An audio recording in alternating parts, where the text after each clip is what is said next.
नमस्कार दोस्तों, और बहुत बहुत स्वागत है आपका एक बार फिर से ब्रिलियंट एकेडमी में। दोस्तों, आज हम जो टॉपिक पढ़ने वाले हैं मध्य प्रदेश के संबंध में, वह है मध्य प्रदेश के राष्ट्रीय उद्यान एवं अभयारण्य के विषय में। दोस्तों, तो चालू करते हैं मध्य प्रदेश के राष्ट्रीय उद्यानों के संबंध में कुछ बातें, और पढ़ेंगे कि कितने यहाँ पर राष्ट्रीय उद्यान हैं और कितने यहाँ पर अभयारण्य स्थित हैं मध्य प्रदेश में।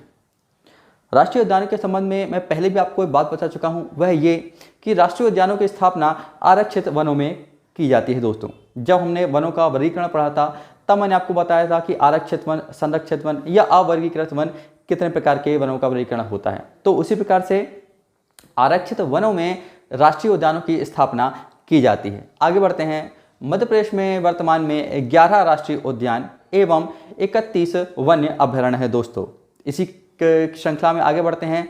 अगर मैं बात करूं आपसे टाइगर प्रोजेक्ट की, तो टाइगर प्रोजेक्ट की जो संख्या है वह total 7 tiger project Madhya Pradesh में संचालित हैं, जिसमें से 6 राष्ट्रीय उद्यान में संचालित हैं तथा 1 टाइगर प्रोजेक्ट एक अभयारण्य में भी संचालित किया जा रहा है।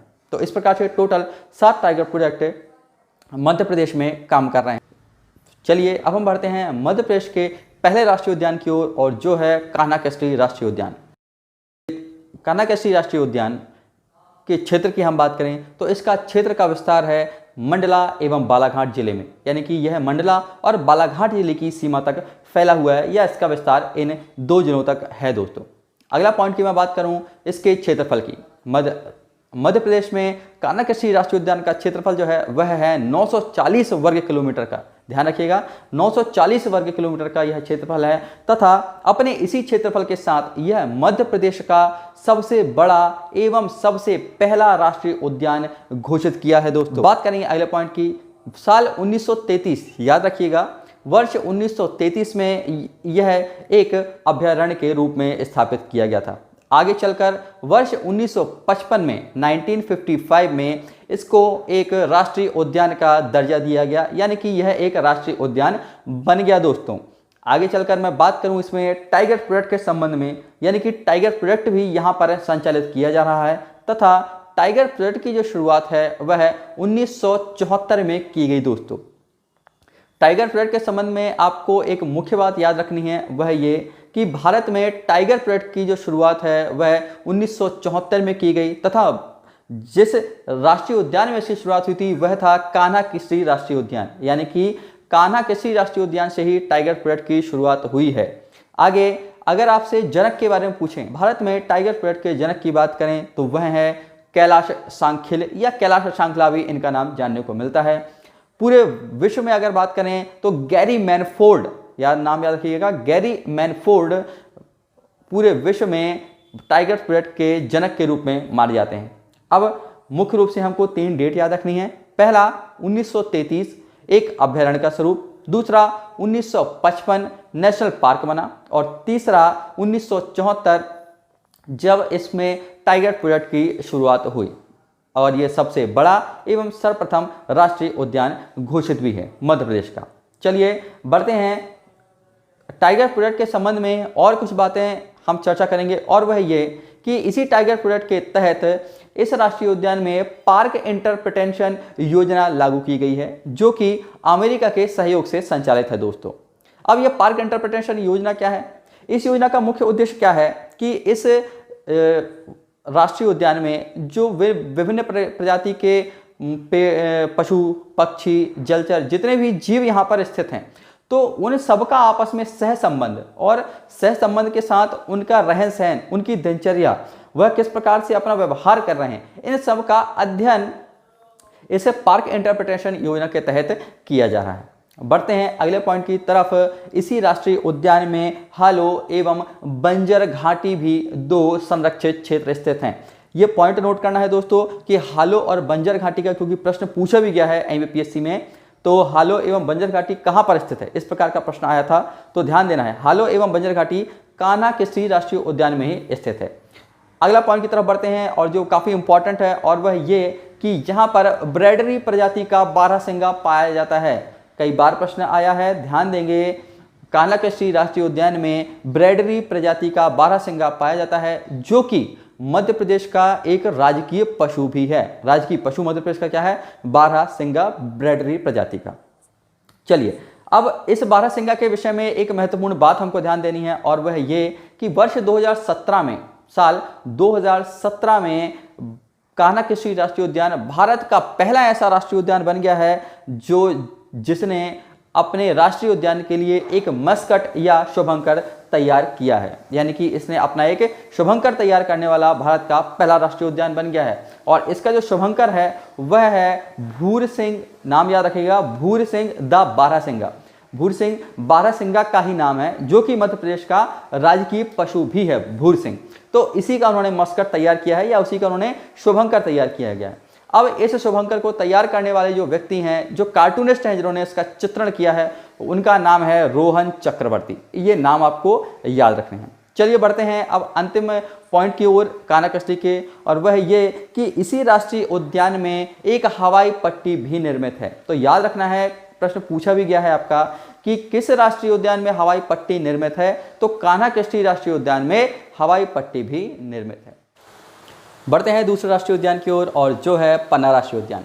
तो बात करते हैं इसके क्षेत्रफल की। तो पन्ना राष्ट्रीय उद्यान का जो क्षेत्रफल है वह है 543 वर्ग किलोमीटर, यानी कि 543 स्क्वायर किलोमीटर इसका क्षेत्रफल है।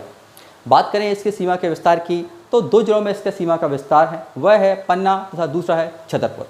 चलिए आगे बढ़ते हैं तीसरे पॉइंट की ओर, जो कहता है वर्ष 1981 यानी कि 1981 में इसकी स्थापना का वर्ष माना जाता है राष्ट्रीय उद्यान का।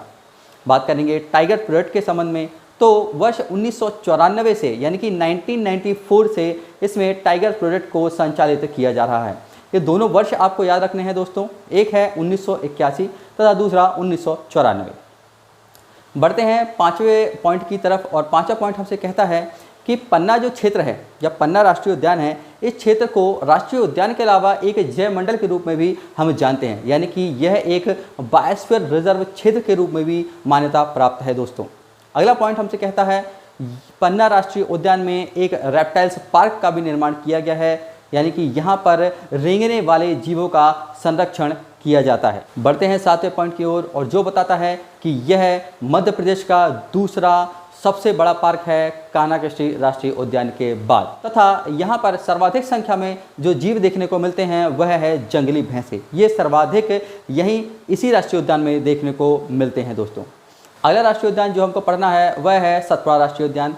तो बात करें इसके क्षेत्रफल की, सतपुड़ा राष्ट्रीय उद्यान का जो क्षेत्रफल है वह है 525 वर्ग किलोमीटर, यानी कि 525 स्क्वायर किलोमीटर।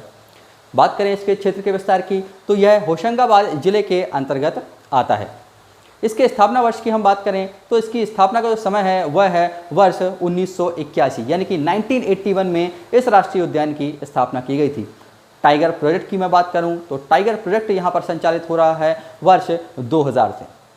अगला पॉइंट जो काफ़ी महत्वपूर्ण है परीक्षा की दृष्टि से और पूछा भी गया है एग्जाम में, और वह ये कि यहाँ पर सर्वाधिक कृष्ण मृग देखने को मिलते हैं, यानी कि कृष्ण मृगों की सर्वाधिक संख्या जो देखने को मिलती है वह है सतपुड़ा राष्ट्रीय उद्यान में ही दोस्तों। यहाँ पर एक पक्षी भी बहुत देखने को मिलता है बहुतायत में, और वह है इंडियन बाइसन, या जिसको हम गौर पक्षी के नाम से भी जानते हैं, वह यहाँ पर बहुत देखने को मिलता है। आगे जो एक पॉइंट है वो नोट करेंगे आप, यहाँ पर दो रिजर्व क्षेत्र भी देखने को मिलते हैं। वो दो रिजर्व क्षेत्र हैं मढ़ई रिजर्व क्षेत्र तथा दूसरा है पचमढ़ी रिजर्व क्षेत्र। ये पटवारी के एग्जाम में क्वेश्चन पूछा गया है, तो नोट करेंगे मढ़ई रिजर्व क्षेत्र और पचमढ़ी रिजर्व क्षेत्र सतपुड़ा और राष्ट्रीय उद्यान के अंतर्गत ही आते हैं। आखिरी पॉइंट की मैं बात करूंगा, मोस्ट इंपॉर्टेंट, और किसको नोट करिएगा आप कि भारत का एकमात्र राष्ट्रीय उद्यान जिसने पहली बार बाघों का डीएनए टेस्ट कराया है। जी हाँ, बाघों का डीएनए टेस्ट कराने वाला भारत का एकमात्र राष्ट्रीय उद्यान सतपुड़ा राष्ट्रीय उद्यान ही है दोस्तों। बात करते हैं चौथे राष्ट्रीय उद्यान की, और जो है बांधवगढ़ राष्ट्रीय उद्यान। बांधवगढ़ राष्ट्रीय उद्यान के क्षेत्रफल की मैं बात करूं तो वह है 437 वर्ग किलोमीटर, यानी कि 437 स्क्वायर किलोमीटर इसका क्षेत्रफल है। बात करें इसके सीमा के विस्तार की, तो यह किन किन सीमाओं को छूता है, तो वह है उमरिया जिला और कटनी जिला। जी हाँ, कटनी जिले की सीमा को भी यह स्पर्श करता है। तो दो जिले इसके अंतर्गत आते हैं, उमरिया तथा कटनी, याद रखेंगे। चलते हैं अगले पॉइंट की ओर, जो बताता है हमको इसके स्थापना का वर्ष दोस्तों। तो इस राष्ट्रीय उद्यान की स्थापना के विषय में बात करें तो सन 1968 यानी कि 1968 में इसकी स्थापना का वर्ष माना जाता है। अगला पॉइंट टाइगर प्रोजेक्ट के संबंध में जो है और वह ये कि इसमें टाइगर प्रोजेक्ट वर्ष 1993 यानी कि 1993 से इसमें संचालित किया जा रहा है। बात करेंगे कुछ इंपॉर्टेंट पॉइंट की इसी राष्ट्रीय उद्यान के संबंध में, और वह ये है कि यही वह एकमात्र राष्ट्रीय उद्यान है जो 32 पहाड़ियों से घिरा हुआ है। जी हाँ, 32 यानी कि 32 पहाड़ियों से घिरा हुआ एकमात्र राष्ट्रीय उद्यान बांधवगढ़ राष्ट्रीय उद्यान है। अगला, बाघों की दृष्टि से सर्वाधिक बाघ इसी बांधवगढ़ राष्ट्रीय उद्यान में मिलते हैं, यानी कि बाघों का सर्वाधिक घनत्व जो आपको प्राप्त होता है वह बांधवगढ़ राष्ट्रीय उद्यान में ही प्राप्त होता है दोस्तों। इसको नोट करेंगे, परीक्षा में पूछा गया है। अगले पॉइंट की तरफ चलते हैं और काफ़ी इंपॉर्टेंट पॉइंट है, और वह ये कि बांधवगढ़ राष्ट्रीय उद्यान के गोविंदगढ़ के रीवा क्षेत्र में सफ़ेद शेर पाए जाते हैं। जी हाँ, बांधवगढ़ राष्ट्रीय उद्यान में ही सफ़ेद शेर पाए जाते हैं, इसको नोट करेंगे आप। बढ़ते हैं अगले पॉइंट की तरफ, और जो है बांधवगढ़ राष्ट्रीय उद्यान में ही बांधवगढ़ किला एवं शेषशाही तालाब स्थित हैं। ये दोनों चीज़ नोट करेंगे, बांधवगढ़ किला एवं शेषशाही तालाब बांधवगढ़ राष्ट्रीय उद्यान में स्थित हैं। आखिरी पॉइंट की मैं बात करूंगा, और वह ये कि यहाँ से चरणगंगा नदी बहती है, यानी कि चरणगंगा नदी इसी राष्ट्रीय उद्यान से होकर निकलती है दोस्तों। बढ़ते हैं मध्य प्रदेश के 5वें बड़े राष्ट्रीय उद्यान की तरफ, जो है माधव राष्ट्रीय उद्यान। माधव राष्ट्रीय उद्यान के क्षेत्रफल की मैं बात करूं तो इसका क्षेत्रफल है 337 वर्ग किलोमीटर, तथा ये जिस जिले में आता है वह जिला है शिवपुरी। याद करेंगे, शिवपुरी जिले में ही माधव राष्ट्रीय उद्यान आता है। बात करते हैं अगले पॉइंट की, तो अगला पॉइंट है इसके स्थापना के विषय में। इसकी स्थापना हुई थी वर्ष 1958 में। जी हाँ, 1958 में इसकी स्थापना हुई थी। इंपॉर्टेंट पॉइंट जो हमको नोट करना है इस माधव राष्ट्रीय उद्यान के संबंध में, और वह ये कि इस राष्ट्रीय उद्यान की पहाड़ी की चोटी पर जॉर्ज कैसल नामक भवन स्थित है। ये काफ़ी इंपॉर्टेंट है और नोट करते चलना है आपको कि जॉर्ज कैसल नामक भवन किस राष्ट्रीय उद्यान की पहाड़ी की चोटी पर स्थित है। तो जी हाँ, माधव राष्ट्रीय उद्यान में ही जॉर्ज कैसल नामक भवन स्थित है।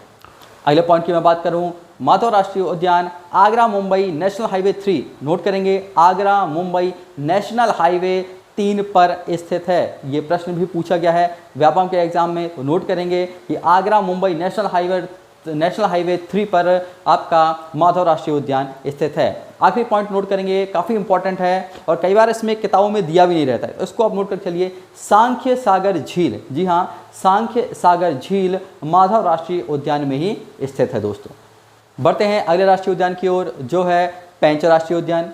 पेंच राष्ट्रीय उद्यान के क्षेत्रफल की हम बात करें तो इसका क्षेत्रफल है 293 वर्ग किलोमीटर, यानी कि 293 स्क्वायर किलोमीटर इसका एरिया है।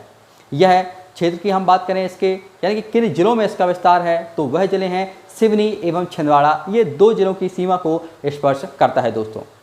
स्थापना की हम बात करें तो इसका स्थापना वर्ष जो है वह है 1975। 1975 में इस राष्ट्रीय उद्यान की स्थापना की गई थी, तथा टाइगर प्रोजेक्ट यहाँ पर संचालित हो रहा है, और वह संचालित हो रहा है वर्ष 1980 से। 1980 से इसमें टाइगर प्रोजेक्ट चल रहा है, तथा 1975 से इसकी स्थापना हुई थी। बात करते हैं कुछ इंपॉर्टेंट पॉइंट की। इस राष्ट्रीय उद्यान से पेंच नदी बह रही है। जी हाँ, इस राष्ट्रीय उद्यान से पेंच नदी बह रही है, जो कि सिवनी तथा छिंदवाड़ा जिले को 2 भागों में बांटती है दोस्तों। अगले पॉइंट की तरफ बढ़ते हैं, और वह ये कि इस राष्ट्रीय उद्यान का एक नया नाम अब आ गया है, और इसको अब नए नाम से जानते हैं। इसका नया नाम है इंदिरा प्रियदर्शनी राष्ट्रीय उद्यान। तो इसका नया नाम क्या है, ध्यान रखेंगे। इसका पुराना नाम था पेंच राष्ट्रीय उद्यान, नया नाम है इसका इंदिरा प्रियदर्शनी राष्ट्रीय उद्यान। आगे यहाँ पर इसी पेंच राष्ट्रीय उद्यान में मोगली लैंड का निर्माण किया जा रहा है दोस्तों। मोगली लैंड के संदर्भ में आपको थोड़ा सा बात बता दूं मैं, और वह है ये कि एक लेखक है रुडयार्ड किपलिंग। उनकी एक किताब है द जंगल बुक, जिसके ऊपर आपने मूवी भी देखी होगी, और उस द जंगल बुक का किरदार है मोगली। तो उसी मोगली के ऊपर ये मोगली लैंड का निर्माण इस पेंच राष्ट्रीय उद्यान में यहाँ पर किया जा रहा है। चलिए बढ़ते हैं आखिरी पॉइंट की ओर, और वह यह है कि वर्ल्ड बैंक द्वारा एक योजना चलाई जा रही है, जिसमें कि 7 अभ्यारण्यों का चयन किया जाएगा और उन अभ्यारण्यों का फिर संरक्षण किया जाएगा। उन 7 अभ्यारण्यों में इस पेंच राष्ट्रीय उद्यान को भी शामिल किया गया है। अभ्यारण्य की मैं बात कर रहा हूँ दोस्तों, पेंच पहले अभ्यारण्य था, लेकिन अब यह राष्ट्रीय उद्यान बन चुका है, इसलिए इस राष्ट्रीय उद्यान को भी उस संरक्षण योजना में शामिल किया गया है वर्ल्ड बैंक के द्वारा। सातवां राष्ट्रीय उद्यान जो है वह है जीवाश्म राष्ट्रीय उद्यान, या जिसको हम फॉसिल राष्ट्रीय उद्यान के नाम से भी जानते हैं। क्षेत्रफल की अगर मैं इसके बात करूं तो इसका क्षेत्रफल है 0.27 वर्ग किलोमीटर तथा इसी के साथ यह मध्य प्रदेश का सबसे छोटा राष्ट्रीय उद्यान है। ध्यान देंगे दोस्तों, 0.27 वर्ग किलोमीटर के साथ यह मध्य प्रदेश का सबसे छोटा राष्ट्रीय उद्यान है। बात करते हैं इसके जिलों की, तो यह डिंडोरी जिले के शहपुरा में स्थित है। एक बार और देखेंगे, यह डिंडोरी जिले के शहपुरा में स्थित है। स्थापना के वर्ष की मैं बात करूं, इसकी स्थापना वर्ष 1983 में की गई थी। जी हाँ, 1983 में इसकी स्थापना की गई थी। यहाँ पर काष्ठ जीवाश्म या नीलगिरी के जीवाश्म का संरक्षण किया जा रहा है तथा इसी के साथ ही यह प्रदेश का पहला जीवाश्म राष्ट्रीय उद्यान भी बन गया है।